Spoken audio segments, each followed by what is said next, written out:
Somers Town sits within the London Borough of Camden as an inner city district in northwest London.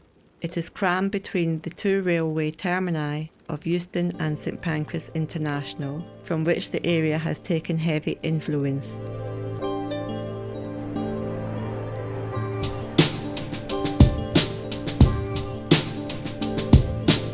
John Somers, Lord Chancellor, and Baron Somers of Evesham attained the local freehold of Brill Farm during the wind-up of the 17th century.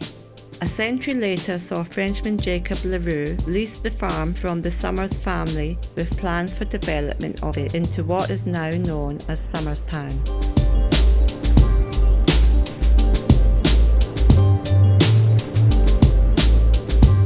The British Library was opened in 1998, replacing the site of the old Somers Town milk and fish depot. It was a massive distribution centre housing fresh goods brought into London early each morning by train from the Midlands countryside.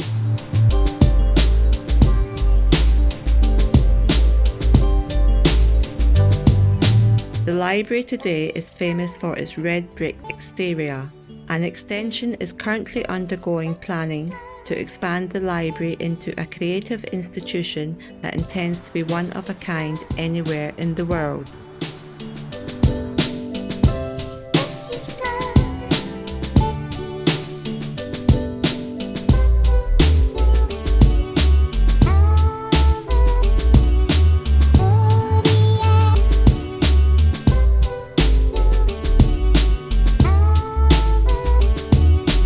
All of the primary schools in the district are Ofsted endorsed with a rating of good, with St Mary's and St Pancras being outstanding. Secondary schools Maria Fidelis Catholic and Regent High are also considered good schools.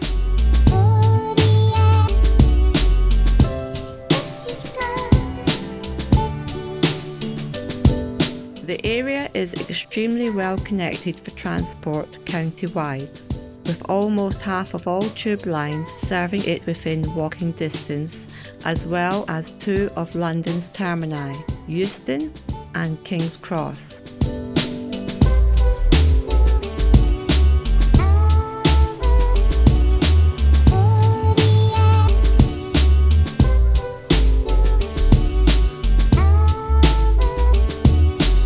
St Pancras International is the London home of Eurostar.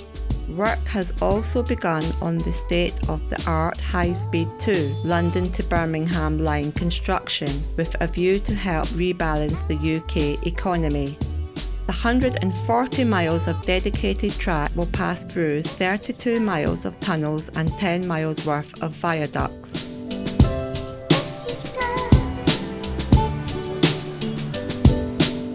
The Cock Tavern of the 1930s is traditionally an Irish pub now used by the older, lonely patrons as a sort of community front room. A friendly little oasis of calm for the social life in Somers Town, devoid of tourists. This oak-shot court block of council flats was originally the site of a 15-sided building from 1784, known as the Polygon. Mary Wollstonecraft gave birth to her daughter here, Mary Shelley, the author of Frankenstein, and Charles Dickens also spent a portion of his childhood in the building.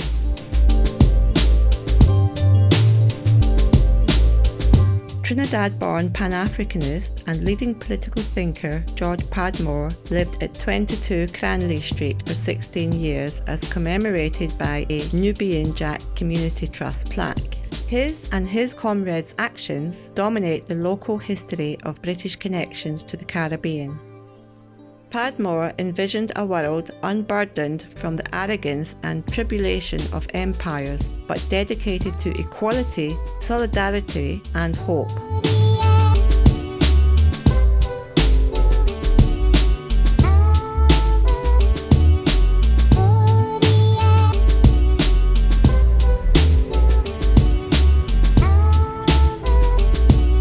St Pancras Old Church, an Anglo-Catholic tradition church of England, has its history tracked as far back as the Norman conquest of the 11th and 12th century.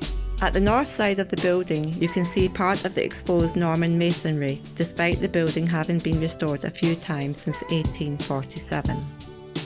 The grounds surrounding the church act as a place of contemplation with many historic tombs.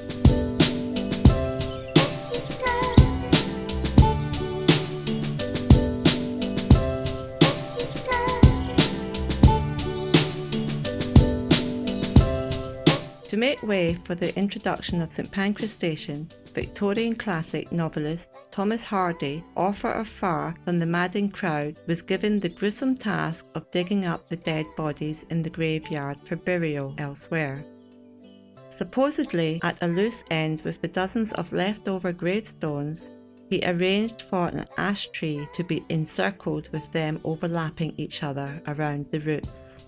This is the Hardy tree.